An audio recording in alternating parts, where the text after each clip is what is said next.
شفاء لروحي وحبل المتين ورحمة قلبي وحصن الحصين. شفاء لروحي وحبل المتين ورحمة قلبي وحصن الحصين.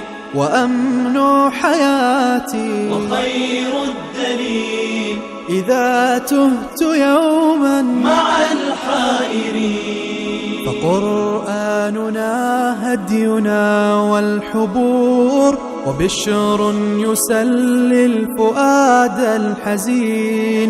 وفي الليل عند احتلاك الظلام سيبزغ منه الضياء.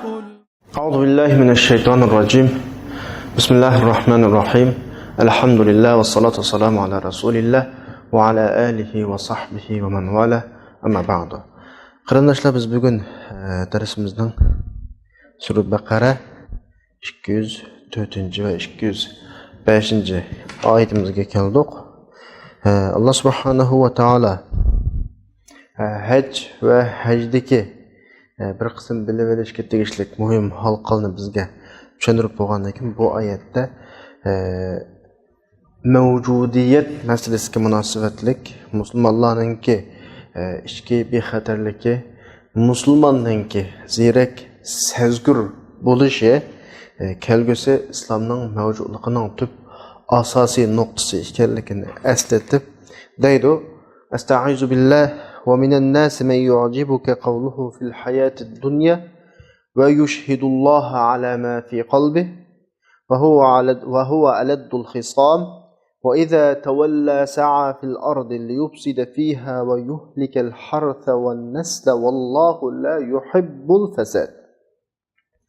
Aldı bilen ayetini kıskıgına tercüme kılıp ötsek, Allah subhanahu wa ta'ala mu'minlerini bir bülük işçi ve teşi okşumaydıgan, teşi de katı takva sıfat veya ki Müslümanlığa katı küynüdügan, acayip yuqori maqomli shaklda ko'rinadigan, ammo ichki dunyosi musulmonlarga qarshi bir bo'lib kishilardan hazar aylatib deydi. Kishilar ichida shunda bir insonlar borki, shunda bir kishilar borki, ularning dunyolik haqida, dunyo hayoti haqida qilgan gaplari sizlarni hayron qoldiradi. O'zining qalbining shunday ekanligiga Allohni guvoh qilib akiladi. Amaliyotda eng sizlarga qattiq ig'ir dushmanlik qildi Allah. Sizlarga qarshi eng ig'ir da'vo qildi Allah shular. Va iza tawalla sa'a fil ard. Tavallani bu o'rinda ikki xil tarjima qilamiz. Ya'ni bular ketgan vaqtida qashinglarni, sizlarning qashinglarda u qadar o'zining qalbininki sizlar bilan birga ekanligini ifodalab, Allohning nomini shifo keltirib qilgan gaplariga qarata shunda qashinglarning kessalam, bular darhol qana qiladi zaminda yamonlik, askerlik, buzuqchilik qilishga boshlaydi. Bu bir xil ma'no. Yana birisi va iza tawalla sa'a fil ardi liyufsida fiha. Musulmonlar kuchlik vaqtida oldinlarga kelib kuchlanib, mening qalbim andoq, mening qalbim mundoq deb u qilib, bu qilib sizlarni hayron qoldirgan o shaxsning quliga shunda bir ish o'ssa, uning quliga azroq huquq bersanglar, bir ishlarga sahib qilsanglar, shu hamon u qilg'iliqini shu vaqtda qiladi deydi. Va yuhlikal hartha va nasla o hars ve nesl, hars etizlik, ziraat degan ma'no bo'ladi. Bu haqda mufassirlarning so'zini keltirib anglaymiz. Va nesle, yani avlodlarni, jamiyatni buzudi. Vallohu la yuhibbul fasad. Allah subhanahu va taolo bu buzg'unchilikni yaxshi ko'rmaydi. Endi Allah subhanahu va taolo bu oyatda bizning oldimizda mu'min, musulmonlarning mavjudiyat masalasini oldimizga qo'yib o'tdi. Yani bu deganlik her ishninki bu jamiyatda, bu hayotda ikki taraf bo'ladi. Birisi oshkor tarafi, yana birisi yoshorin tarafi. Tabiiyki zohiriy tarafida, oshkori tarafida boshqalarga boshqacha ko'rinib, ichki dunyosida boshqalarni aldaydigan ishlar bo'ladi. Demak, bu yerda bir inchki bir nuqta bor. Hayot dunyo mashta. İnsanning ichki dunyosi va sirtqi dunyosi var. Her adamning. Tabii ki biz bu yerda salbiy shaklda tilg'iringan odam haqida demagan taqdirimizda bu. Hatto mening va yana bir o'ylandimki, har bir odamningki ichki dunyosi bor va sirtqi dunyosi bor. Ichki dunyosi bilan sirtqi dunyosining tam to'liq o'xshash bo'lishi noto'g'ri. Undoqa ekan, inson bu dunyoda ziyon topmay desa, ichki dunyosi va sirtqi dunyosi va insonga ergashmay, insonning ichki va sirtqi dunyosining hammani biladigan hakim bo'lgan zotga ergashish eng to'g'ri tanlash bo'ldi. Bu nuqtani eskartib qo'ygim keldi. Chunki qarshi tarafning men bilmaydigan taraflari bo'ladi. Mening qarshi taraf bilmaydigan taraflarim bo'ladi. Bu yerda o'rtaq manfaat qanday vujudga chiqadi? Shunga hayotning muhim halqalaridan birisi senmo, umo, yana birisimi o'rtaq mushlarning ichki tashqi dunyosining hammani biladigan Allah subhanahu va taoloninki ta'limotiga ergashish bizning o'rtaq manfaatimizning kafolati. Chunki Allah subhanahu va taolo bizning ichki dunyomizni, sirtqi dunyomizning hammani biladigan bo'lg'achqa, biz shunda haddan oshqili qopsaq, o'zimizni bilmagili qopsaq, darhol bizni adablaydi. Bizning ichki dunyomiz o'rtaga chiqadi, qanday shaklda bo'lsin, bu bizni o'z haddimizni biladigan, haddidan oshmaydigan bir holatni saqlaydi bizda. Bu nuqtadan eng to'g'risi hayotning normal tampon shaklda men uchun eng to'g'risi Allah subhanahu va taoloning, ya'ni ichki dunyoning hammani biladigan, uning va buning ichki dunyosining hammani biladigan zotning yo'liga qana qilish. Shunga bunda bir gap bor. Sen zamin so'tining ko'zini bo'yalishing mumkin, ammo osmon so'tining ko'zini bo'yolmaysan. Zaminda, hayotda sen o yolg'on paket keltirish yoki haqiqatni ostin ustin qilish orqali har turli iftiro, tuhmat, ostin ustunliklarni paydo qila olishi mumkin, ammo Alloh bularning hammani o'z joyiga keltirdi. Demak, Alloh subhanahu va taoloninki bizning oramizda hayotda ishlarga hukm qilish deganimiz turib hammadan o'zimizning haddini biladigan bir holatimiz bor dunyoda. Haddidan oshqanlar eshib ketavermaydi, buzak o'g'onlar buzaklab ketavermaydi, zulm qilganlar zulm qilib ketavermaydi, mazlum pata ketavermaydi. Hammalarning bir ojizlik tarafi bor.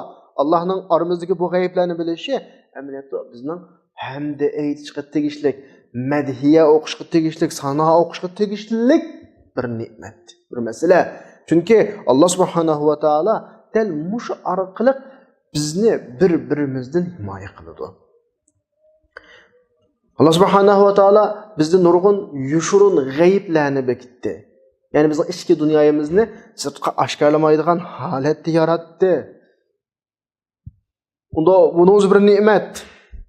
Chunki insonning ruhiy dunyosi, ichki dunyosi o'zgarib turadi. Agar mushu minutning ichida atrofimizdagi biz birga yashayotgan insonlarning qalbidagini ekran yuziga ep chiqib ko'rsatish mumkin bo'lsa edi, balkim hech kim bilan aralashmas bo'lishi mumkin edi.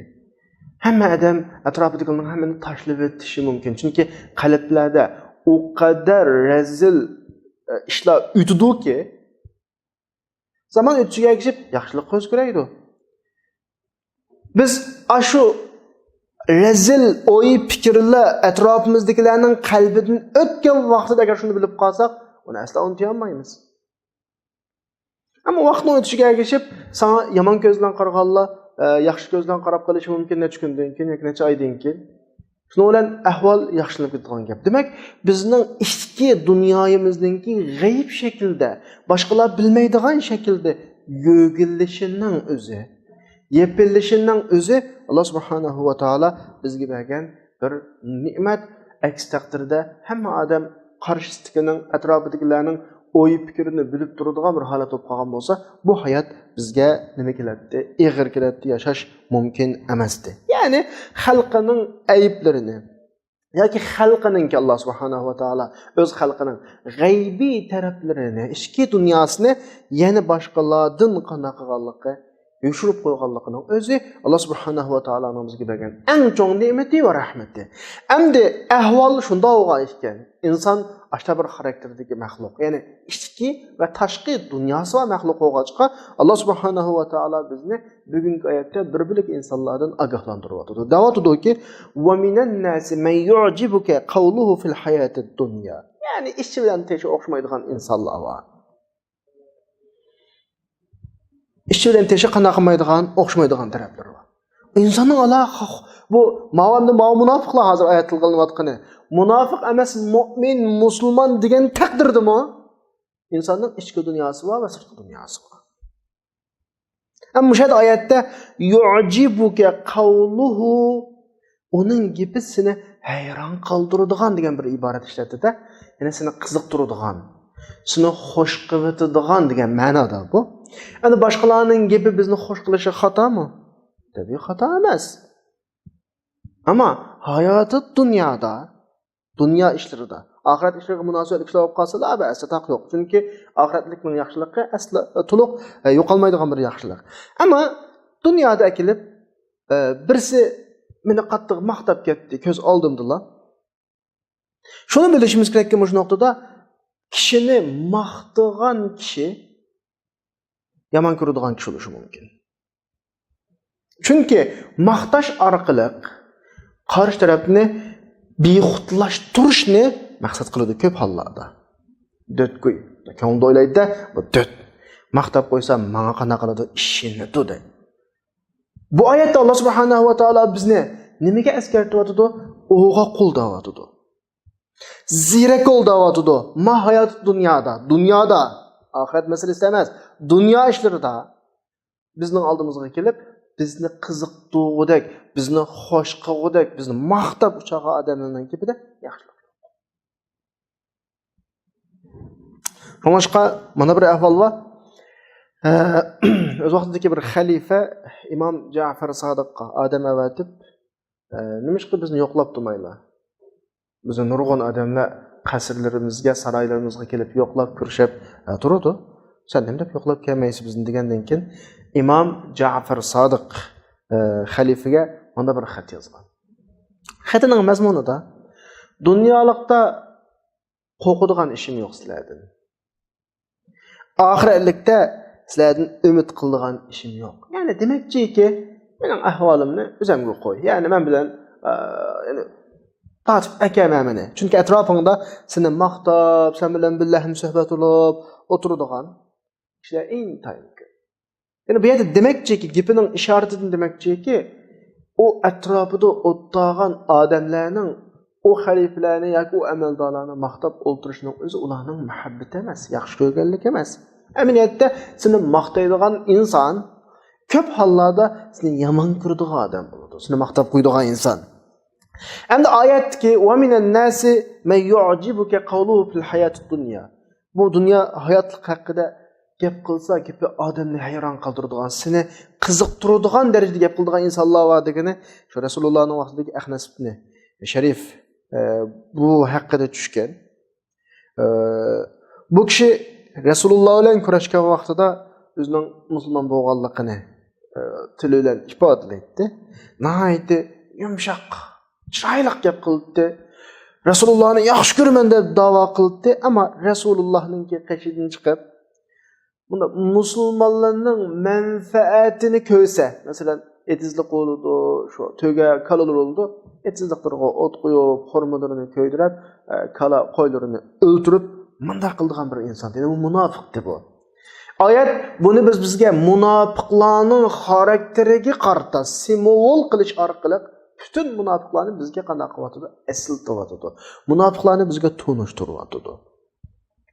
Bunun yana bir alohidligi va yushhidulloh. Munofiqning bu darajadagi munofiqlarningki, mush xildagi saxtipaz insonlarningki bir alohidligi va yushhidulloh ala ma fi qalbi.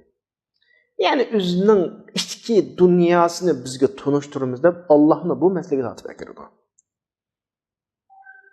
Alloh guvohi deb shu damda.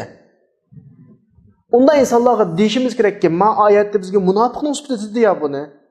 Davomli Allohni tildan tushirmay, Xudoni tildan tushirmay, o'zining qilayotgan ishlariga yoki o'zining ishlarining rost yolg'onligiga Allohni guvoh qilgan odamlarga deyishimiz kerakki, gapingning rostligiga dalil kelinglar deyishimiz kerak. Bu qandaqdir ularning Alloh guvoh degan gapini e'tiborga olmaganligi emas. Alloh guvoh bo'laydi, ammo uning Alloh guvoh degan gapining rost yolg'onligini emas. Yani sen Allah mening mush ishimga guvoh bo'ldi degan gapingda yolg'onchi bo'lishi mumkin. To'g'risi, Allah subhanahu va taoloni bunday masalalarga tortib akirmang. Delil ko'rsatsa. Delil ko'rsatma menga degan gapda. Mana davlatda Qur'on bizga o'rgatib, munofiqlarga muomala qilishni o'rgatyapti.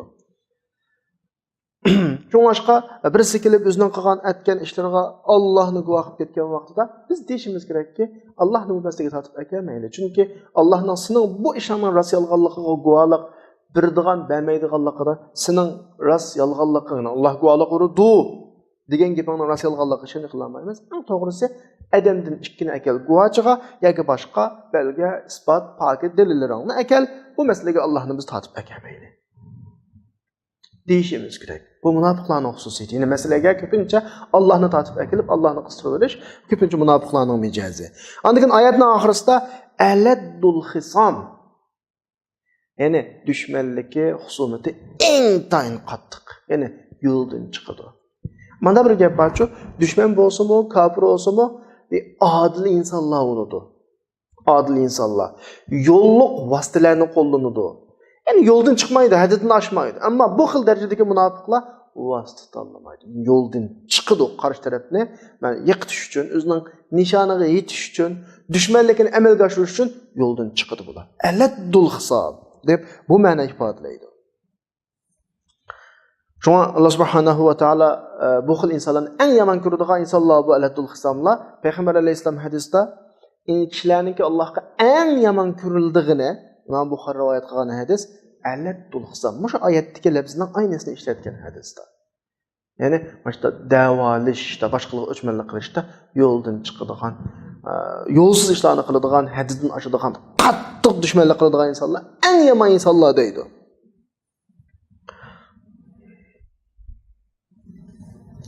Nima uchun bu munofiqlarni Alloh subhanahu va taolo aladdul hisam deb sifatlaydi endi?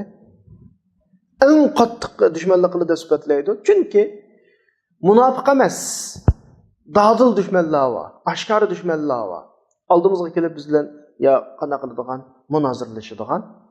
Masalani gangon o'tirg'i qo'yib, aşkara delil paketini o'tirg'i tashlab, nim deysa, ochiq aşkara deyishadiganlar var. Bunday insonlarga nisbatan qarshi taraf ma'lum tadbirini oladi, tayyorlik qiladi. Chunki u dushman aşkar kelgan dushman bo'ladi. Ammo munofiqlik bilan oldimizga chiqadigan insonlar. Qishimizga kelsa, bayatdan degandek yu'jibuga qawluhu fil hayatid dunya. Gaplari nayti isil. Bu orqali bizni aldaydi, ammo o'zining maqsadiga yetishda vositalanmaydi. Ya'ni aladdul hisamki o'zining bu o'tirib qo'ygan fikrini yoki o'zining bu da'vosini oyoqqa chiqib nishoniga yetishda qat'iy vositalanmaydi. Yo'ldan chiqadi, yo'lsiz ishlarni qana qiladi.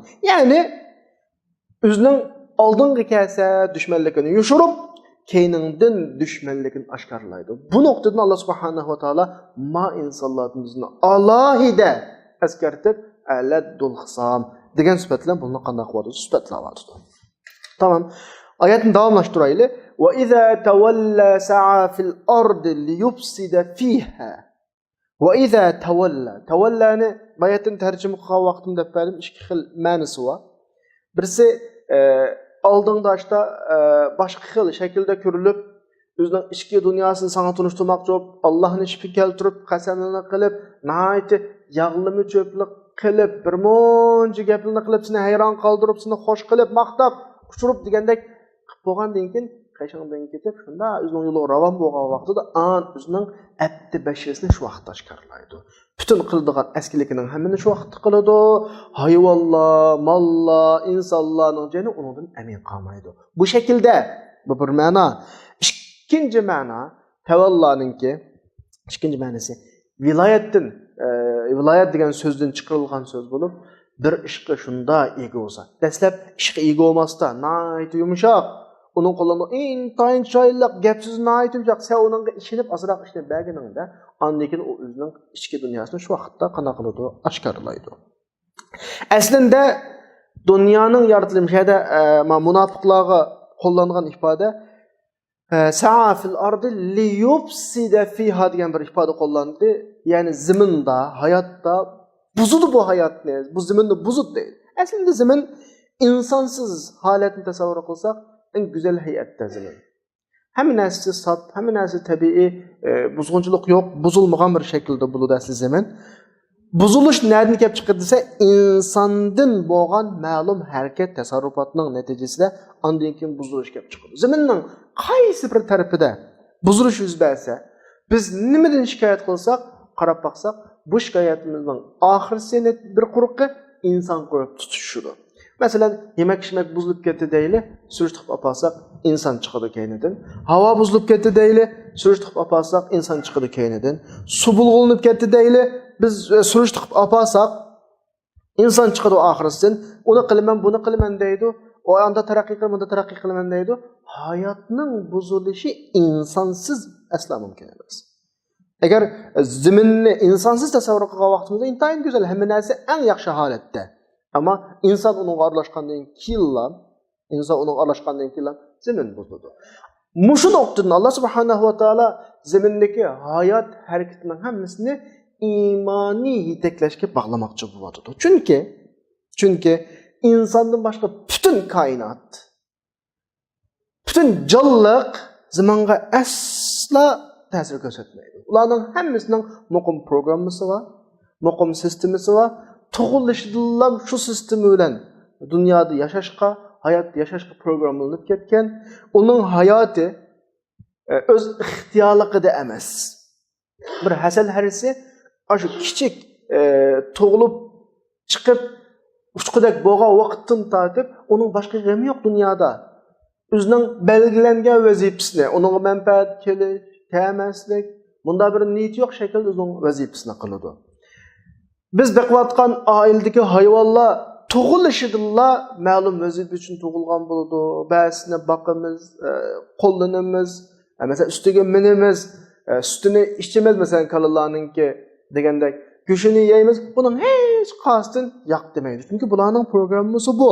Ya'ni hayotda, dunyoda insondan boshqa bütün mahluqotlar, bütün koinotlarninki hammasi sistemlik şekilde yaratilgan. Endi ular ixtiyorligi yo'q yani. Ular tanlash yo'q. Faqat tanlashi va ixtiyorligi va o'z oldiga harakat qila oladigan birdan-bir maxluq inson. Agar insonning o'sha o'z oldiga o'zi harakat qila oladigan ixtiyorliklarni qo'yayotgandan keyin zamin buziladi. Mayatli qilinayotgani zaminni buzib davotidi. Zaminning buzilgan har bir tarafida insonning to'pisi. Shu yusidan insonda ixtiyorlik bo'lg'achqa, boshqa hayvonlarda bo'lmag'achqa insanın şu ixtiyorligini, öz tanlash erkinligini mazmunning buzulmaydigan bir shakldan moslashtirish uchun insonga bir manhaj lozim, insonga bir yo'l lozim, insonga ma'ni qil, ani qilma deydigan bir yo'l kerak. Agar inson mush yo'lda to'g'ri mang'alasa, bu asli Alloh yaratgan tabiatiga mos shaklda tangpunligini saqlaydi bu hayotda. Agar shunda to'g'ri mangmagandan keyin hayotning buzilgani shu. Mana buni biz oyatdagi va iza tawalla sa'a fil ardi li yufsida fiha degandek. Men qarang, oyatning bizga berayotgan bir ishorati bor. Zaminni buzudi deyotdi. Demakchi o'g'ini, zamin asli holatida qo'yib qo'ysa buzilmaydigan narsa. Mayli oyatda bizga demakchi o'g'ini, zaminni aslidagi tabiiy holatida qo'yib qo'ysang buzishqimi ish ketadi. Ya'ni sen aşı buzush harakat qilasan. Bu hammasi nima desa, insonning tanlash erkinligi bo'lganlikdan va manhajsiz, yo'lsiz, prinsipsiz qolib qolganlikdan bo'ladigan narsa. Shunga bizdan talab qilayotgani nima o ta'limotning, dinning, ma yo'lning desa, zaminni o'z holiga qo'y demakchi. O'zining yaxshilayolmasangmi, texmi go'zal qilolmasangmi, asli go'zalligida qo'y demakchi, boshqa narsa emas. Ya'ni bütün zemindeki özgürlükler, buzuluşlar, yaman akıbatlarının hemmesi ameliyatda insandan kelgan ki manhajsiz yaşayan insandan kelgan. Prinsipsiz yaşayan insandan kelgan. Çünkü insanın karakteri şu ki ve iza tawalla sa'a fil ardi li yufsida fiha. Agar insan bu yoldan şunda yüz örüp ketgandan keyin bu manhajdan, bu prinsipten chiqqandan keyin zaminni buzgan. Zamin aslında yaxshi bir holatda. Yani insan aslında yaxshini texim yaxshilanmasimi, yaxshi peti qo'yib qo'ysa to'g'riladi. Halbuki inson intayin bir qarshi mijazdagi insonda shunday bir inatlik borki, zaminni buzib turib, ishni o'ngshash tugul buzib turib, va iza qila lahum la tufsidu fil ard qalu innama nahnu muslihun. Surah Baqara'ning 11-12-oyatida. Ey ma buzmanglar, ma zaminni asli holatida qo'yanglar. Ma hayotlik manda bo'lish kerak prinsipini desa, voy bizga o'ngshaymiz deb tushdi. Amaliyotda buzdiganlar haqiqiy insonlar shu amaliyotda. Ya'ni bu yerdan bizning tushundig'imiz nima desa, insonlar shunda o'ylaydi o'zicha. Zaminning yaxshi bo'lishi uchun, o'ngshilishi uchun insonlar davomli harakat qilish kerak deydi. Halbuki zamin insonlarning harakatsiz go'zal, yaxshi bir holatda. Texmi yaxshi qila olsa butdi. Faqat Allohning talab qilgani zaminning yaxshilik bilan normal holatini saqlab yashayapti, ammo inson qanday qilyapti? Buzyapti. Nima uchun buzyapti? Chunki asli manhaj, asli tartibdan chiqish orqali yoki uni ergashmaslik orqali qalaymoqan harakat qilib qanday qilyapti? Buzyapti.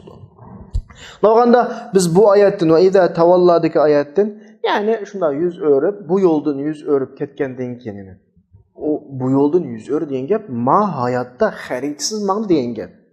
Undan keyin xaritsiz ma'no odamninki cho'qim nachar yo'llarga kirib ketishi, xato yo'lga kirib ketishi, noto'g'ri bo'lgan ishlarni qilib qilishi bu tabiiy aniq ahvol. Bu Allohning prinsipidan, yo'lidan chetlaganlikning natijasi bu. Demak, biz bayatın deganimizdek insondan boshqa butun koinotning uni epmangadigan bir programmasi bor. Tug'ilishdan uning vujudligi bekitilgan. İllaki insonning ham unda programmasi yo'q. Inson ixtiyor berilgan maxluq. İxtiyorlik, tanlash huquqi berilgan bo'lg'achqa, buningga sirtdan bir dona o'zi tanlaydiganga bir prinsip berilishi kerak. Prinsip berildi, inson mush prinsipni tutsa, bu hayotda to'g'ri, normal shaklda ma'nolaydi. Agar bu prinsipni tutmasa, insonning zaminini buzdiganligi bu aniq masala. Amaliyotda zaminni buzayotgan mayli havo, mayli suv yoki uni bo'lsin, bu kishilar o'zicha buzilsa boshqalarga oid narsa buzildi. Men foyda oldim deb o'ylaydi amaliyotda. Amaliyotda zaminning buzilish orqali eng oxirgi ziyonni o'zi tortdi. O'xshash. Bu haqiqatni bu unutib qo'yiladi. Ya'ni boshqa buzilsin nima bo'pti? Boshqalar deb, masalan, hozir xalqaroda nurg'un kimyoviy qoldiqlarni, masalan, nurg'un zaharlik, xatarlik buyum moddalarni apirib boshqalarning davlatiga hukmidagi ahvollar va buning vaboli hargiz boshqalarga tugab qolmaydi. Cho'qqum, ya'ni o'ziga qaytadi bu oxirsida. Amaliyotda hammadan qanaqa qilamiz? Ziyonni o'xshash tortimiz. Undan keyin oyatning oxirisida va iza tawalla sa'a fil ardi liyufsida fiha va yuhlikal harfa wan nasla. Ya'ni harsni vayron qiladi, naslini vayron qiladi deb ikki xil so'z ishlatdi Alloh subhanahu va taolo. Harsni odatda normalda terilg'u deb tarjima qilinadi tafsirlarda. Naslini shu jonliqlar deb tarjima qilindi. Harsning ikki xil ma'nosi va Qur'ondagi umumiy qo'llanishda birisi ya terilg'u, ya deb ma'nosi va Sura Anbiyoda, masalan Sura Anbiyoning 78-oyatlarida, Sura Voqianing 60-64-oyatlarida hars degan so'z terilg'u, zamin deb tarjima qilinadi. Andikan harsning ikkinchi ma'nosi ayollarni hars deb ataydi. Sura Baqaraning 223-oyat Nisaukum harsul lakum fa'tu harsakum anna shi'tum degan oyatlarda ayol kishini hars deb ataydi. Ya'ni asli harsni bu nuqtadan ma'nosini surishtirib qolsak, bir narsa undirib chiqaradigan narsa degan bo'ladi. Zamin bizga yemaklik, terilg'u, ziroatlarni undirib chiqib bergandek, ayollar bizga bolalarni bizga qana qiladi, beradi. Mayadiki hamda yuhlikul harsa va nasldagi hars va keyinda kelgan va nasl ikkisini qo'shib tushgan vaqtimizda insonlarning umumiy hayotlarini nobud qiladi. Haris chunki mayli ayol ma'nosida olayli yoki zamin ya ma'nosida olayli, insonlarning kelgusiga kapolatlik qiladigan mayli terilg'u ya bo'lsin yoki kelgusiga kapolatlik ayollar bo'lsin, buni buzudi va nasli shunga ergashib insonning asli jonliqni vayron qiladi. Ya'ni kelgusi avlodlarni qana qiladi, vayron qiladi. Ya'ni naslligini kelgusi avlodlarga qartildi. Agar naslni avlodlar degan taqdirimizda abeshidagi hajsnimi nima asaq bo'ladi, ayollar elib, ya'ni kelgusi jamiyatni vayron qiladi deb tushunsin bo'ladi. Yoki inson va insonning yashash vositasi bo'lgan terilg'i ziroatlar va inson jonliqlarning hammani vayron qiladi. Mana shu shaklda tushunsakmi ham bo'ladi. Demak, inson alohida bir eskartish topshirib olyapti bu oyatda. Alloh subhanahu va taolo bizga alohida bir eskartish beryapti. Mazmun asli manda zaminda buni buzmanglar deyapti. Buzdigan insonlar va deyapti. Mu'min musulmonlar bunga diqqat qilishi kerak deyapti deb bo'lib eng oxirgi oyatninki dediki vallohu la yuhibbul fasad. Ya'ni agar sizlar bu zaminda Allah sizini yaratgan bir asli xarakteringni va bu zaminning normal hayotining zimindagi hayotning davom qilish uchun belgilangan bir prinsip va bu bo'yicha mangmagan taqdiringlarda bir buzg'unchilik kelib chiqadi. Sizlardan talab qildigan Alloh subhanahu va taoloning zaminni gullantirib avod qilinmagan taqdiringlardimi buzmanglar, asli holatida qo'yinglar. Buzishni Alloh subhanahu va taolo ig'ir yomon ko'radi. Çünkü ayetın ahirisi vallahu la yuhibbul fasad. Buna buzuluş ahvalını Allah subhanahu wa ta'ala yaman görüyordu. Özbeti qo'yib qo'yinglar. İnsanның asl talab qilingan narsa texmi güzelleştirish, texmi avod qilish, qilmagan taqdirda buzmanglar deyapti. Endi bu oyatda insonlarning ichidagi shu xil, ya'ni munofiq kishilarning ahvoli bayon qilinyapti. Bu ahvol İslam davlatininki dastlabki bir kuchlanguli boshlagan Madinadagi ahvollarni bizga tasvirlaydi.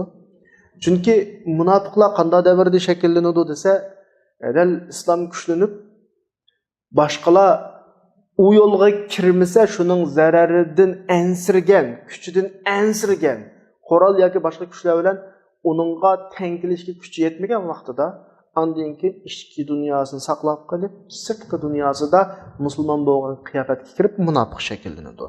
Bu nuqtadan munofiqlik Madinada shakllangan Makkada emas. Sura Tavbaning 101-oyatida "Va min ahlil madinati maradu ala nifaq" deb nifaqninki Madina ahlida, Madinada bo'lganligini tilga oladi.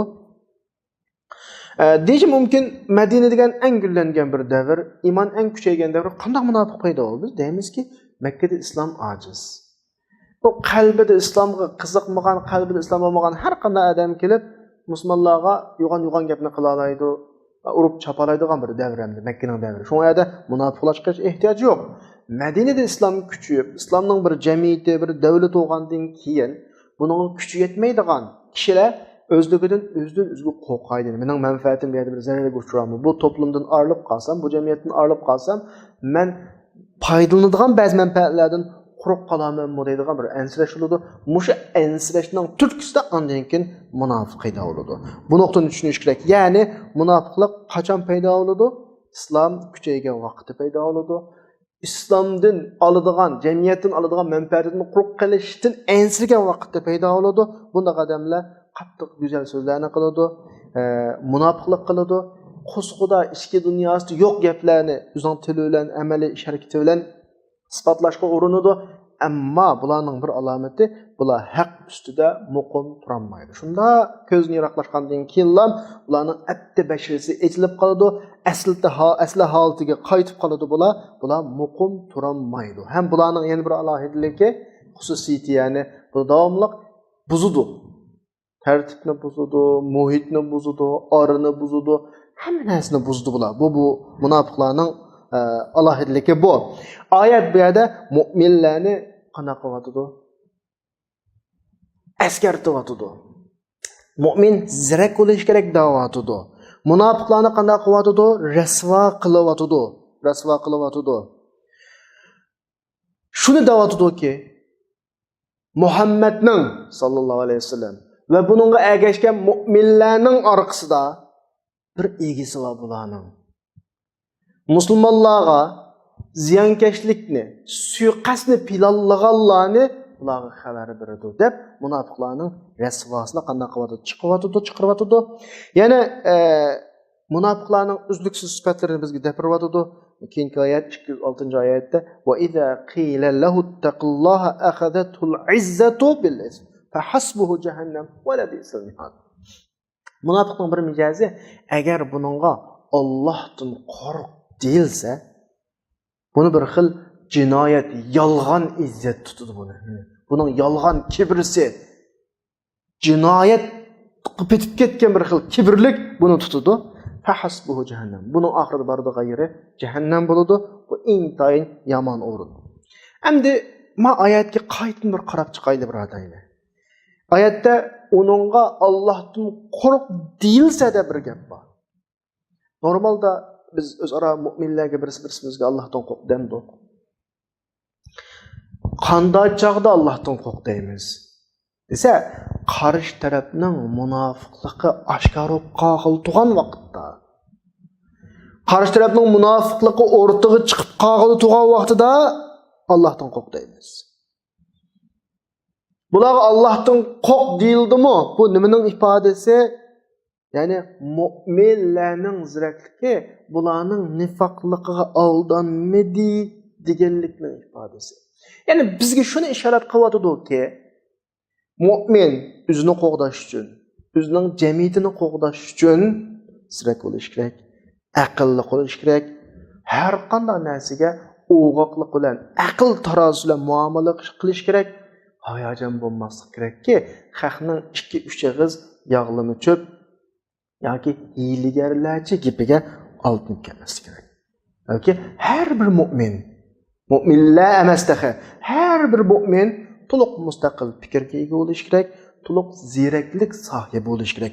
Oyat bizga buni da'vat etadi. Oyatga va iza qila lahu taqillah, uningga Allohdan qo'rq deyilsa deganning o'zi taqvolikqa qarshi keladigan bir ko'rinish bu yerda.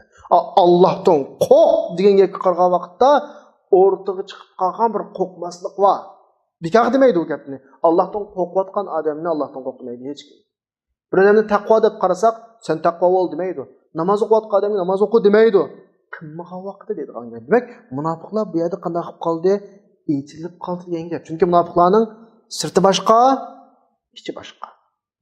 Qarasa munofiqlar birinchi safda namoz o'qiydi. Din masalalari kelgan vaqtda nayt hamas, ya'ni nayt o'turak. Payg'ambarni, mu'minlarni hayron qoldirg'idek gaplarni qiladi. Lekin ish faoliyatiga qarasa, yomon niyati ko'rinib turdi ish faoliyatidan. Demak, bu yerda o'rtaga chiqib qoldi. Haqiqiy mu'minlar zirak o'g'inida uning gapiga ham oldindigan sabda emas mu'min ish harakatlarini tek ko'zish orqali eg'izdan chiqqani bilan buning qivatqini o'xshashmi emasmi buni selishtirdi-da o'rtaga chiqdi. Shuning bilan buningga nima deydi mu'minlar? Qur'on o'rgatyotdi bizga.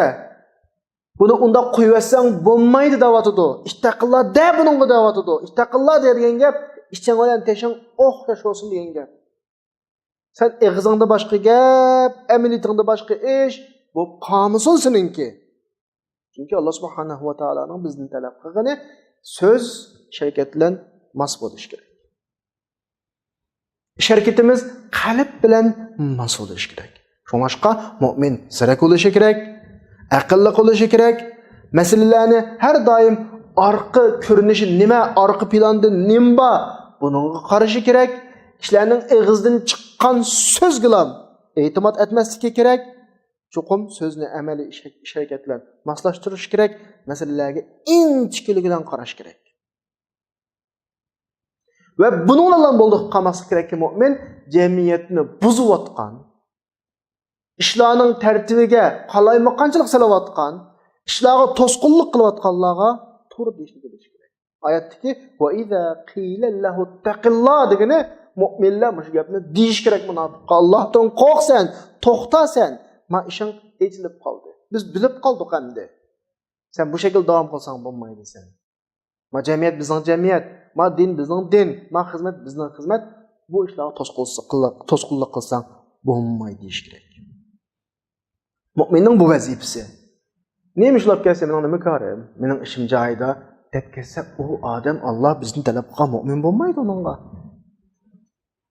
Ham bu bizning jamiyatimizda yashayotgan teshi musulmon ichi kafir bo'lgan bu munofiqning yo abtibashizning to'liq echilishiga yoki bo'lmasa haq yo'lga qaytishga vasila bo'ladi. Unga menmi desam ittaqillah deb, yana birisi kelib desa ittaqillah deb, yana birisi kelsa ittaqillah deb qanday o'ylaydi? Mening munofiqligim endi echilib qopti. Endi men haqni o'zimning gapim bilan oldi olmaydigan bo'lib qoldim deydigan bir yerga keladi. Shu vaqtida haqiqiy munofiq bilan tövbe qiladigan ayrıladiki ahadatul izzatu bil ism. Vaqt bunun yalgan kibrisi ortaya çıkıyor. Bu şekilde cemiyette tazlaşımız gerek, cemiyetini pakizlaşımız gerek bir yerde. Ahadatul izzatu bil ism. İzzet degan söz odatda bizning Uyg'ur tilidagi izzet degan şu. Yani g'urur, adamning o'zguchlik bir g'urur uludu. Ondan keyin kibr uludu. Bu ikki xil uludu. Birisi haq g'urur, yani bir adamning normal bo'lishga tegishli g'ururi bor. Bu Allahqa, Allahning Rasuliga, mu'minlarga xos izzat bu. Endi yana bir tarafi yolg'on g'urur. Gunoh, ma'siyatga ketib ketgan g'urur, kibr uludu. Oyatdagi deyotgani ahadatul izzatu bil ismi. Yani cinayet patqan bir g'urur, yolg'onchilik qilib ketgan bir g'urur, manda bir izzat va buni da'votidir. Unda olmaganda qarshi tarafdagi yana birisi, ya'ni haqiqiy g'urur, gunoh ma'siyat olmagan g'urur, izzat bu tabiiy bo'ladi. Sura Munofiqunninki 78-oyatida valillahil izzatu va li rasulihi va lil mu'minin. İzzat g'oliblik, g'urur kimga xos? Allohga, Allohning rasuliga, mu'minlarga xos. Bu bunda Allah cheklagan jinoiy shakldagi, gunoh shakldagi, yolg'on shakldagi g'urur emas. Anda kibr emas. Ikkisining o'rtasida farq bor. Masalan, bir ko'raylik farqni. Sura Shuarada 44-oyatda Fir'avnning sohirlari ishni boshlashning oldida Musa alayhisalom bilan musobaqa tushishning oldida nima dedi?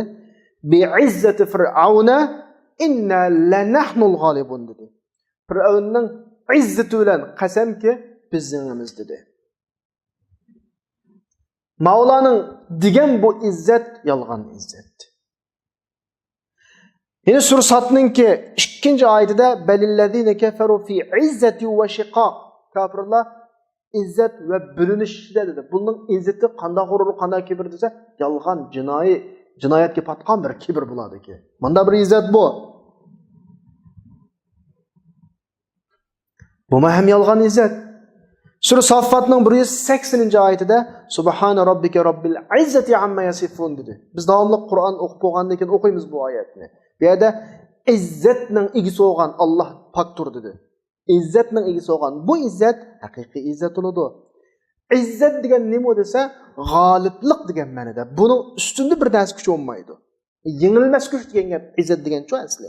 Ya'ni u g'alaba qiladi, mag'lub bo'lmaydi. Ammo biz bu oyatni davatgan jinoyat patqan, yolg'on, nifoq aralashgan bu xil izzat shaklda izzat ko'rinadi. Yo'lsiz yo'llar bilan o'zining g'ururini o'tirib olib chiqadi, o'zining kibrisini o'tirib olib chiqadi. Halbuki bu xil izzatni o'ziga tutib olgan, mening mashta bir izzatim bor degan kishilarga nisbatan Qur'oni Karim nima deydi? Asli sening izzating o'sida haqiqiy izzating. Bu yolg'on izzat emas. Hech kim seni yengamasdi. Lekin bayatdan Fir'avnning izzati bilan qasam qilgan Fir'avnning sohirlari biz yengimiz degan Fir'avnning sohirlari qana qildi? Yengildi. Va dediki Musa alayhisalomning oldida sajda qilib turib, "Amanna bi robbil alamin, Robbi Musa va Harun." Biz olamlarning Robbiga iymon etdik. Musa va Harunning Robbiga iymon etdik dedi. Bularning burun qasam qilgan halaqa izzat yolg'on izzatda, chunki u yengildi. Haqiqiy izzat yengilmas izzat bo'ladi. Demak, bularga Fir'avnning izzati hech asqatmadi. Chunki u jinoyatga patqan, yolg'on izzatdi. Haqiqiy izzat keldi. So'lan yolg'on izzatning ustidan g'olib qildi. Haqiqiy izzatning ifodasi qanday bo'ladi?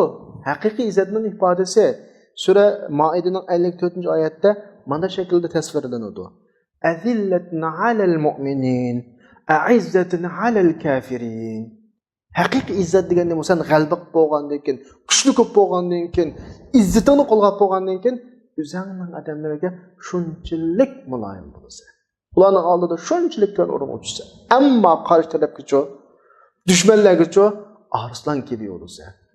Ama mesele təhdürüb qalğan vaxtıda özünün adamlarının qışığı gəlsə, arslan düşmənlərinin qışığı gəlsə, müşküb qalğan vaxtıda bu Allah bizə vədə qayaq. Allah'tan biz alğan həqiqi izzət olmaydı bu. Bu yalğan izzət oludu. Bu cinayətə batqan izzət oludu.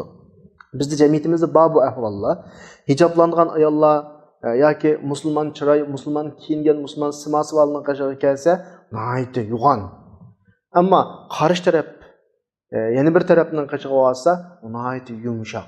Bu aslida aks olishga tegishli ish. Inson o'zining haqiqiy insondagi g'urur, insondagi izzat haqiqiy bo'lib qolsa, o'zining kuchini bu shaklda qanaqa qiladi, ko'rsatadi. Buning amaliy haqiqiy misoli payg'ambar alayhisolatu vasallamning hayoti bilan haqiqiy misol. Rasululloh o'zining yurti, tug'ilgan yurti Makkadan quvlab chiqarildi. Ve qaytib keldi. Qaytib kelgan vaqtda g'oliblarcha qaytib keldi. Makkani fath qilib qaytib keldi. Dushmanlarni yengib qaytib keldi. Rasululloh bo'ynini egiz ko'tarib, tik turib kirdimi Makkaga? Yo'q.